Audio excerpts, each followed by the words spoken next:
हम अगर मुख्यमंत्री जी के जगह पे होते हैं तो सर्वदलीय बैठक क्यों बुलाते हैं?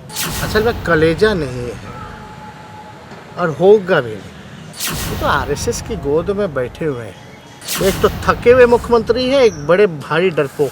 नमस्कार, मेरा नाम आलोक है। आप लाइव चीज़ देख रहे हैं। क्या आरजेडी और जेडीयू के बीच में नज़दीकियां जो हैं वो बढ़ने लगी हैं? जातीय जनगणना के मुद्दे पर आरजेडी और जेडीयू के स्वर जो हैं वो एक दिख रहे हैं, लेकिन नेता प्रतिपक्ष तेजस्वी यादव ने ये साफ कह दिया है कि बिहार के मुख्यमंत्री नीतीश कुमार को सर्वदलीय बैठक बुलाने की ज़रूरत क्यों है, जबकि 2 बार बिहार विधानमंडल से ये प्रस्ताव सर्वसम्मति से पारित हो चुका है।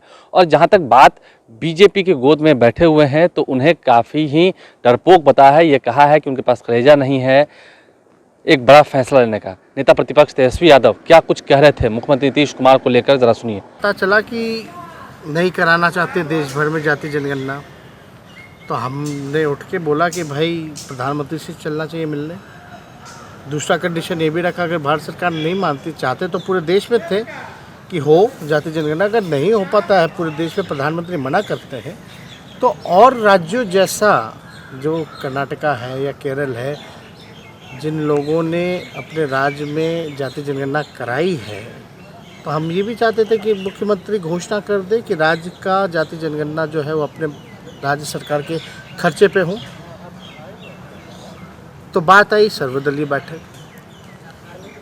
अब जब सर्वदलीय बैठक ठीक है बुलाइए, पता चल जाएगा कौन आता नहीं आता, लेकिन फिर भी अगर आए ना आए वो अलग बात है। लेकिन हम अगर मुख्यमंत्री जी के जगह पे होते हैं तो सर्वदलीय बैठक क्यों बुलाते हैं? जब बिहार विधानसभा से 2 बार पारित हो ही चुका है सर्वदलीय, तो हम क्यों बुलाते हैं?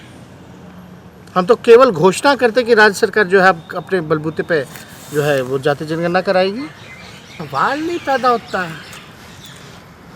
चाहे बीजेपी हो या बीजेपी के पार्ट एंड पार्सल हो। हम लोग मिट्टी में मिल जाएंगे, भाजपा में नहीं जाएंगे। झूठा फर्जी चीज़ नहीं ना है। तो आरजेडी जेडीयू से मिलेगी। हम लोग पहली ऐसी पार्टी है जो आज तक भाजपा और आरएसएस से लड़ रहा है। आज तक घुटने नहीं सामने टेके, चाहे नेता हो या पार्टी हो, और आगे भी घुटना नहीं टेकेगी। लेकिन बीजेपी के पार्टी पर हम लोगों को सत्ता का लालच नहीं ना, कुर्सी का लोभ नहीं ना है। लोभ तो किसी और को है, चाहे विचारधारा जाए या कुछ जाए। कहाँ गया नीति या कहाँ गया सिद्धांत? इनका तो सब बंगाल के खाड़ी में डूब मरा है। अंतरात्मा तो रिकॉल कर रहे हैं कि भाई जब बिहार विधानसभा से पारित हो गया तो कौन रोके हुए हैं? यानी वही बात होगी ना कि बार बार पलटी मारो। अपने बात को मिट्टी में मिल जाऊंगा लेकिन भाजपा में नहीं जाऊंगा। जातीय जनगणना होनी चाहिए लेकिन मैं नहीं कराऊंगा। ये तो वही बात आई। असल में कलेजा नहीं है और होगा भी नहीं, कुछ नहीं कराएंगे। ये तो आरएसएस की गोद में बैठे हुए हैं, मतलब पूरी तरीके से संघ का चोला पहने हुए हैं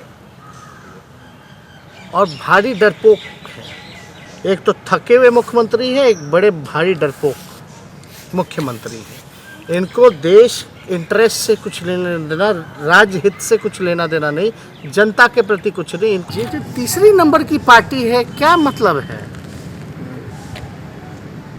नीतीश जी तो थके हुए बेचारे बेसहारा हैं, बैसाखी पर है। किस ले जाना भाई उनके साथ? क्या रह जाएगा हमारी जनता में हमारा कि कुर्सी के लिए चला गया? हम लोग लालची लोग नहीं है नीतीश कुमार जी जैसे, कभी इधर कभी उधर नहीं करने वाले लोग। हम लोगों को कुर्सी नहीं चाहिए, ना चाहिए, लेकिन हमारी विचारधारा, नीति, सिद्धांत, जनता के प्रति कमिटमेंट सबसे प्रायोरिटी है। क्या बेरोजगारी कहाँ गया भाई? 15 साल से बिहार फिसड्डी क्यों है? नीतीश कुमार मुख्यमंत्री हैं।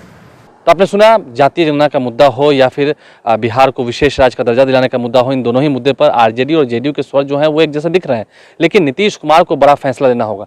ऐसे में विपक्षी नेताओं ने अब कहीं ना कहीं जो स्वर अपने तेज किए हैं, देखना अब ये होगा कि जेडीयू के नेता इस पर क्या बयान देते हैं, क्योंकि कल ही उपेंद्र कुशवाहा जो कि जेडीयू संसदीय बोर्ड के अध्यक्ष हैं, उन्होंने भी इस फैसले का स्वागत किया। ये कहा है इशारों में कि उन लोगों को सोचना है, यानी कि बीजेपी को सोचना है कि देरी क्यों हो रही है, क्यों उनकी ओर से अब तक बातें स्पष्ट नहीं हो रही हैं। हालांकि बिहार विधानमंडल से जब सर्वसम्मति से यह प्रस्ताव पारित हुआ है तो तेजस्वी यादव का कहना है कि हम तो मुख्यमंत्री होते तो बैठक बुलाते ही नहीं, सीधा कैबिनेट में फैसला ले लेते, क्योंकि सर्वसम्मति से प्रस्ताव पारित हुआ है। तेजस्वी यादव ने क्या कुछ कहा है, इशारों में मुख्यमंत्री नीतीश कुमार तक जो संदेश पहुंचाना था, क्या उसमें वो कामयाब हुए हैं, ये आप भी सोचें ज़रा। हमारे चैनल को सब्सक्राइब कर लें, साथ साथ फेसबुक पेज भी लाइक करें। धन्यवाद।